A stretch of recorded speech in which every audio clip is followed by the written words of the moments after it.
The 2018 housing market forecast for CAR is here.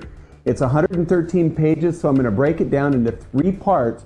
First, we're going to take a look at 2017, the economic conditions in California, and the proposed tax reform. Next, we're going to look at the housing trends, supply and affordability. Then we're going to finish with 2018's housing markets forecast in California. Now, the consumer confidence has definitely driven the economy, with the GDP at 3.1%, consumer spending at 3.3%, and the S&P at historic highs since 2005 at 2,456. Since the recession in 2010, where we experienced 1.3 million jobs lost, we've now regained 2.4 million jobs statewide. The job growth is slowing a bit at 1.6%, but in the north central area, we're at 3.4%, the highest in the state. In this extremely tight labor market, our unemployment rate is 5.2%, just below the statewide rate of 5.4%, but above the national rate at 4.2%.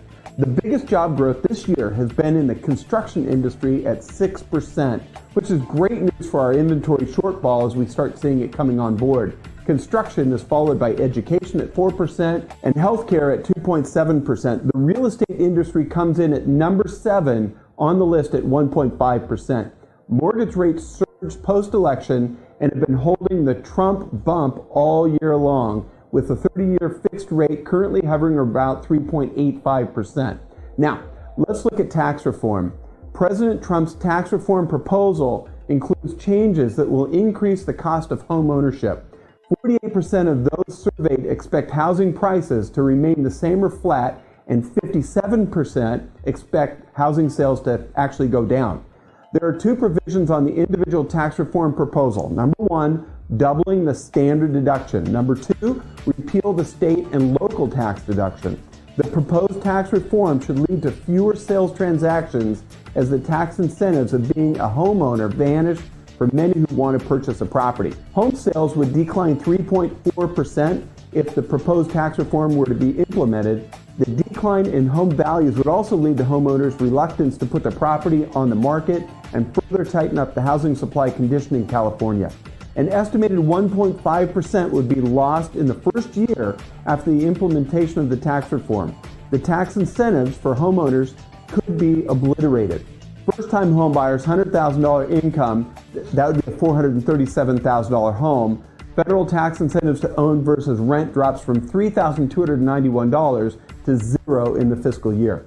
Typical buyers, $120,000 income at a house of about $533,500.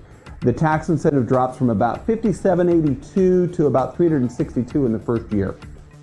Mid-range buyers, $150,000 income, and about a $615,000 house on average. The tax incentive drops from about $8,000 a year to about $1,334 in the first year.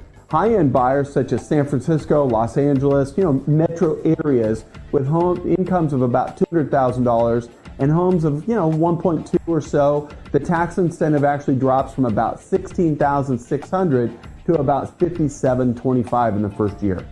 We all need to keep a diligent eye on the tax reform efforts headed into Congress and really be ready. Next week, we're going to take a look at supply, housing trends, and affordability. Well, that's this week's Real Estate Insider Weekly. Thank you for joining me again. Have a great day.